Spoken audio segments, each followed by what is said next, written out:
quiet suburbs of Enfield, England, a modest council house became the epicenter of one of the most terrifying and well-documented hauntings in modern history.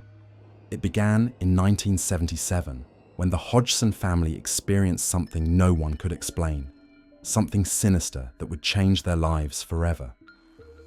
What unfolded over 18 months would baffle investigators, terrify witnesses, and inspire movies, books, and countless debates. This is the story of the Enfield Poltergeist. The Hodgson family consisted of Peggy, a single mother, and her 4 children, Margaret, Janet, Johnny, and Billy. They lived in a modest home on Green Street, leading a quiet life. That changed on the night of August 30th, 1977. Janet and Johnny, then aged 11 and 10, complained of strange knocking sounds in their bedroom.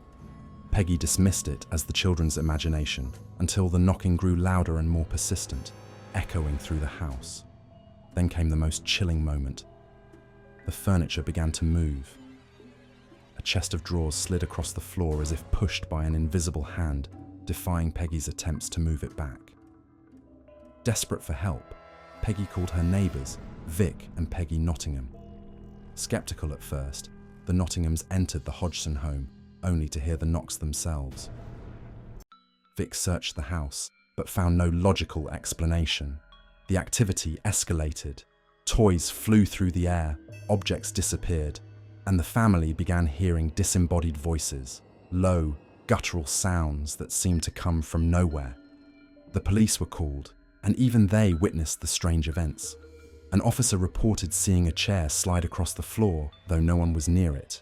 But with no crime to investigate, they left, leaving the Hodgsons to face the terror alone. News of the haunting spread, attracting the attention of the Society for Psychical Research, or SPR.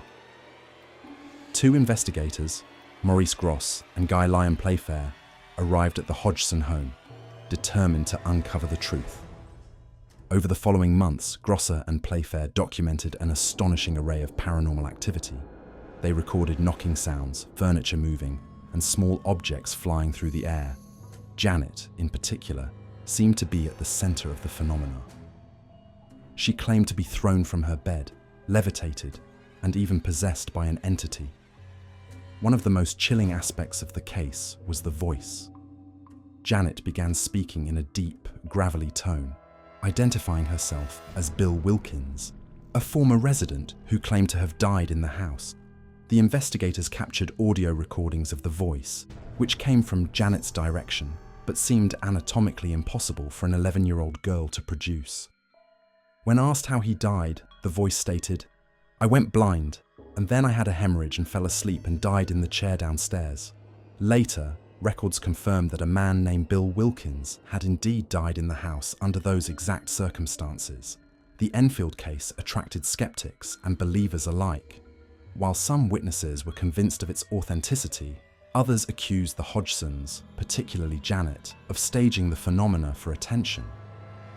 Janet admitted to faking some incidents, but insisted that the majority of the events were genuine.